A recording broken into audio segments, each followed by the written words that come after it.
Now we're really pleased to introduce Linda Evans. Rachel and I met Linda more than 10 years ago at a San Francisco Human Rights Commission meeting where she was campaigning around the black box, and we were there. Neither one of us can remember exactly what it was, but it was something to do with decrim. And since then, we've crossed paths many times and worked together. And it's just such an honor, Linda, to have you here tonight with us. Linda is a longtime human rights activist, co-founder of All of Us or None, a grassroots civil rights organization fighting for the human and civil rights for currently and formerly incarcerated people. She's a former U.S. anti-imperialist political prisoner. So welcome, Linda.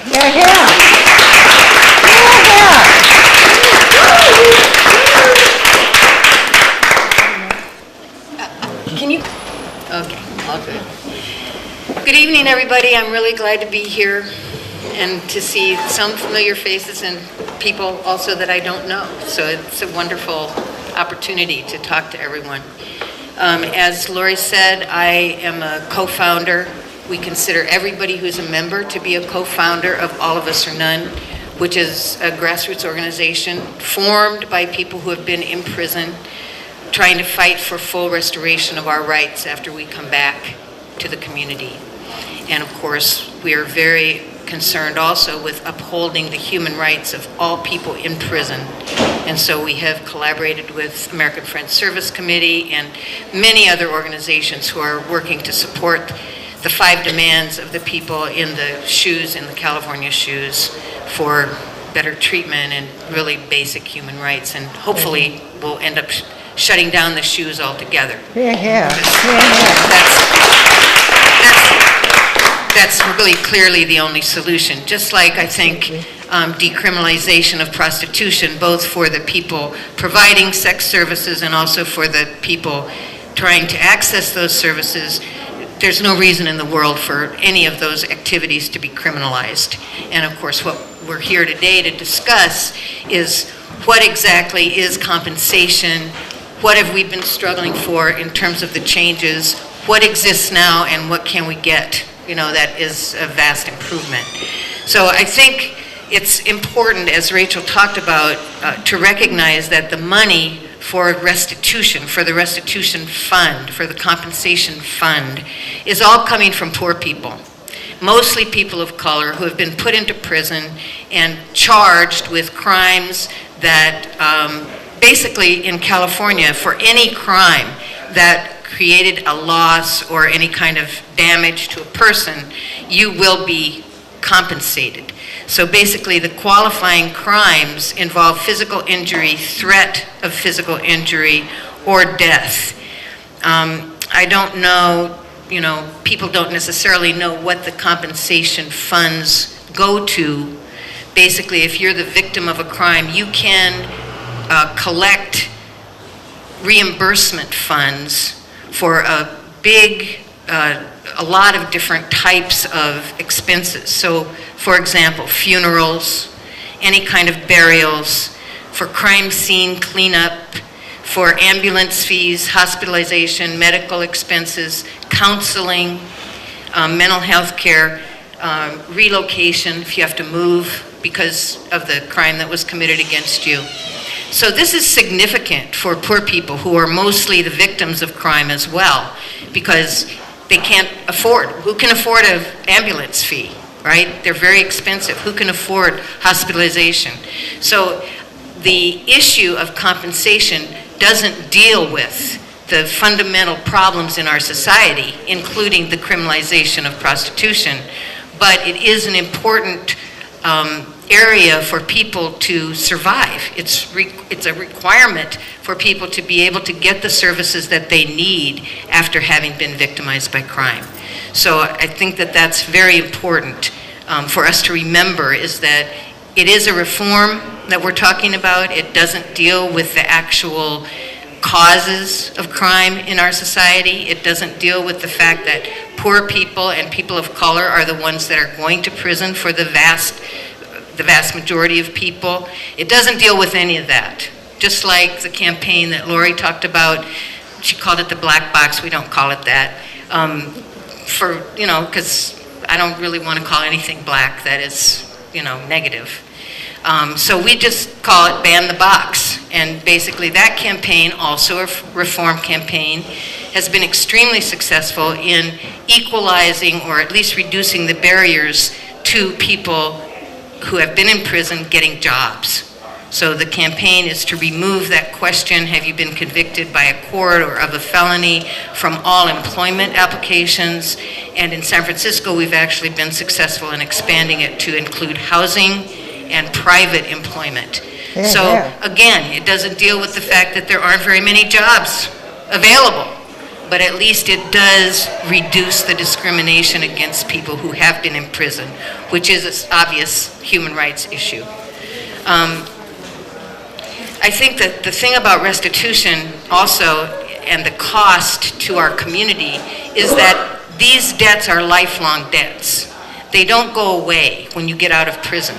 They will continue to be a barrier for you in terms of, number one, what kind of income do you have? You are required to continue to pay restitution, or you can go back into prison for a parole violation. So the whole concept of debtor's prison and lifelong debt, and the fact that, the Constitution says that people should not be imprisoned for debt, and yet it happens over and over again as the result of prison-related debt or criminal justice-related debt. And restitution is not the only type of debt that people incur. There's child support debt. There's a lot of drug fine debt. So even if there's no victim in your crime, you may be required to pay restitution and into that restitution fund. Obviously unfair. This debt is restitution is such a significant element in people's imprisonment, because when you're in prison and sentenced to provide restitution, the government collects 60% of all your income.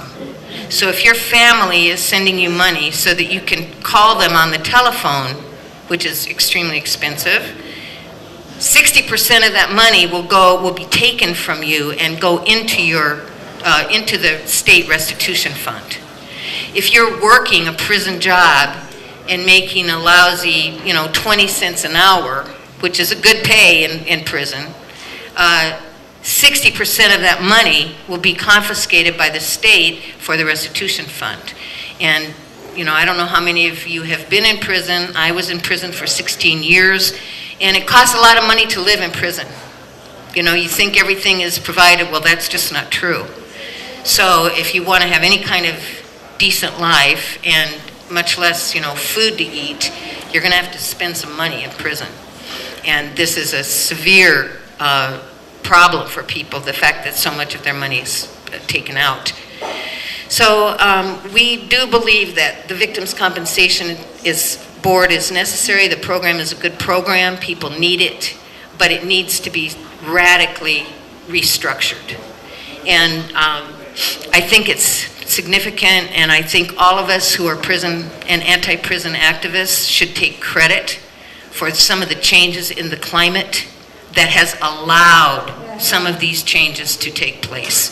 The fact that we have been fighting about criminal justice issues and to reduce the number of people in prison in California has changed things enough that we were able to pass a statewide ban the box initiative, that we were able to change these regulations, and we have been able to mobilize, especially formerly incarcerated people, but our allies as well, all over the state. So I think it's important for us to look at this as a real victory, and that what has happened in our work. And I've been out of prison now 12 years, and I have seen the difference just from being an activist in the community. Since that time, I see the change. So it's always good to look back, as well as to look forward at this tremendous enemy that we have. We are making progress. I believe that. So I thought that it was really important tonight to clarify what the current law is, because people don't really know about the Victims' Compensation Board and what you're eligible to receive. I laid some of that out, but currently the law is not very good. I mean, currently, I think Rachel laid a little bit of this out. If you are on probation or parole and the victim of a crime, you can't collect any compensation.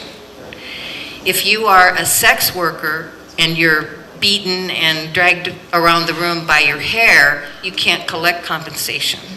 So we don't want to get confused between what exists now, which is mostly bad, and what is proposed in the new bill, which is a result of the testimony of the U.S. Prostitutes Collective and Global Women's Strike, and all the women that went to these hearings. That is, the new bill is the result of those testimonies, but the new bill doesn't exist yet. The new bill has not been passed yet.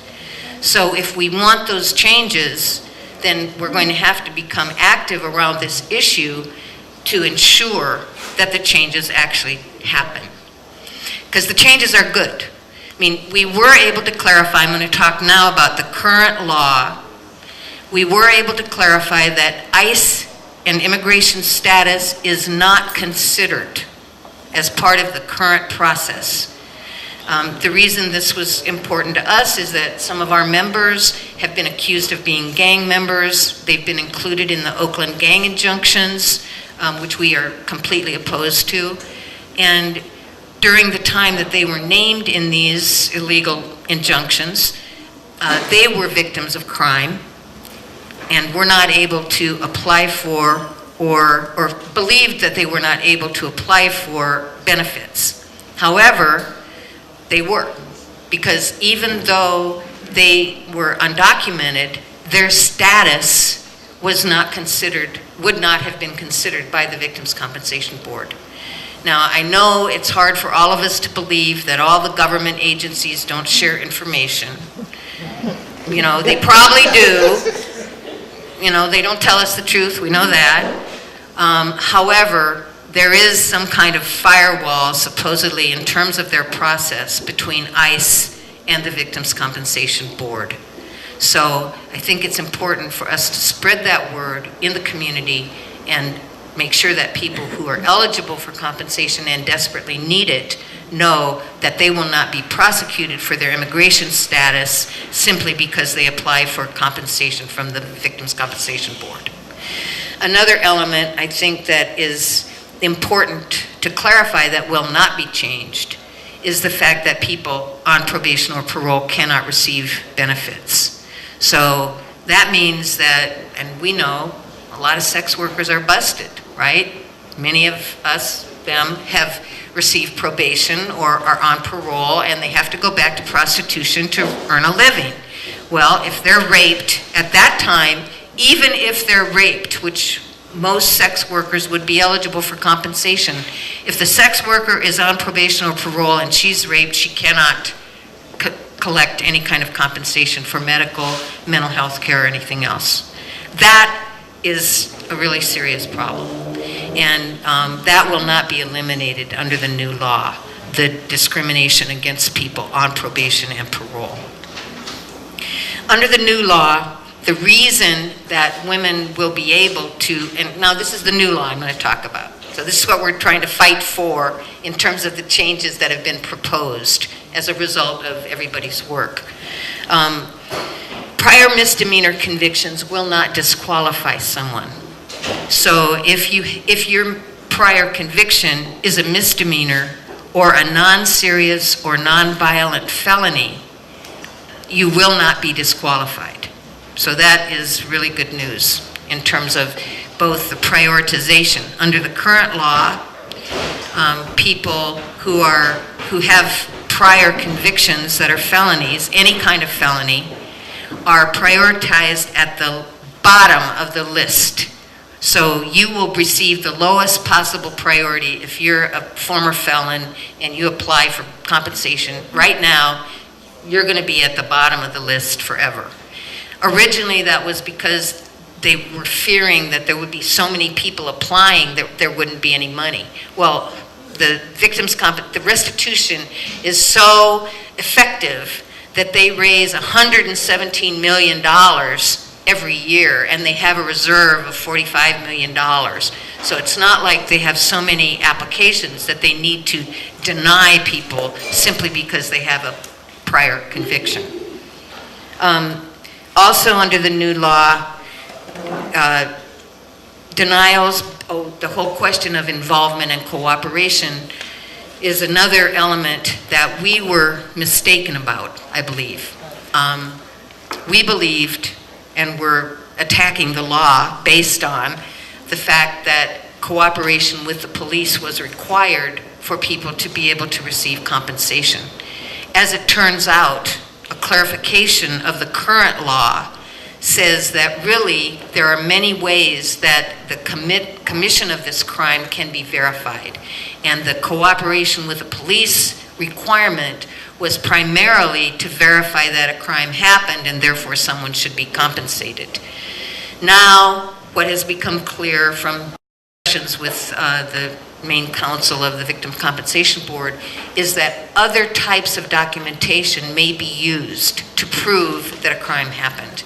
So, for example, if you've been examined by a medical person, even if you don't report a rape, even if you don't report a crime, you can receive compensation based on medical records and the testimony of a doctor or the testimony of a mental health professional. So the whole question of cooperation is actually much more liberal. It's interpreted in a much more liberal way than we had thought. And so the fact that people don't want to talk to the police and don't want to cooperate with the police is not a reason that they should be denied compensation. And that will be retained under the new law. Also, the whole question of cooperation of victims of domestic violence. A lot of times people who are attacked as a result of domestic violence don't want to talk to the cops at the scene of the crime because their loved ones are there, their families are there, and that will no longer be held against people who are victims of domestic violence. The fact that they didn't want to cooperate right at the scene of the crime, or they delayed in making some kind of report to the police. Also, a couple more good things about the new law. It adds grandchildren and grandparents as what they call derivative victims.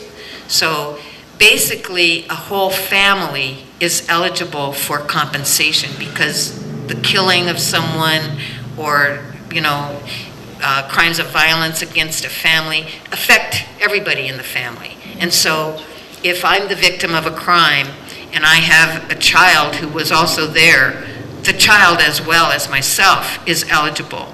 This adds grandchildren and grandparents, who, as we know, often are members of the extended family that's affected.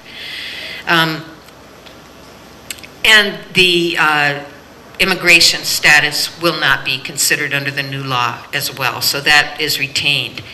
Now, I was hoping that tonight in our discussion we'll be able to come up with some other suggested reforms, and a couple that I feel are important, or I would propose to, because we're going to try to amend this bill.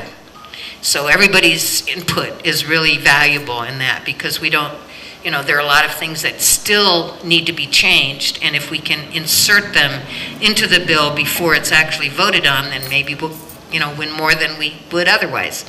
So I think one thing that should definitely be addressed is who is on the board. What is the makeup of the Victims' Compensation Board? How many victims and victims' families are actually represented? Very similar to the Board of Parole Hearings, right?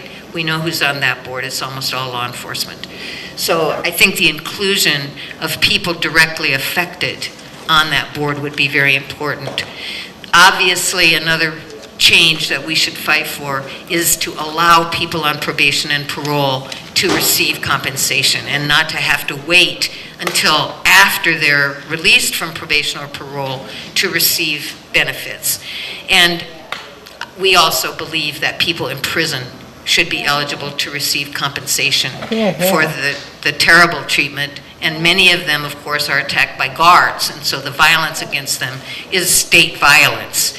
And there is no current way that anybody in prison can collect any kind of compensation or necessarily be provided any of the services that people need when they're attacked and beaten. You know, there's no independent mental health care in prisons, so anything that you tell them is going to go straight back to the guards.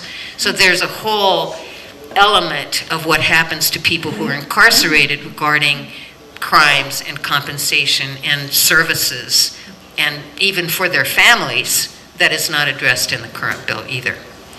So I'll stop there, but if people have questions or are confused about the difference between what exists now and what is in the bill, please say them, because we want to be clear about what really is going on.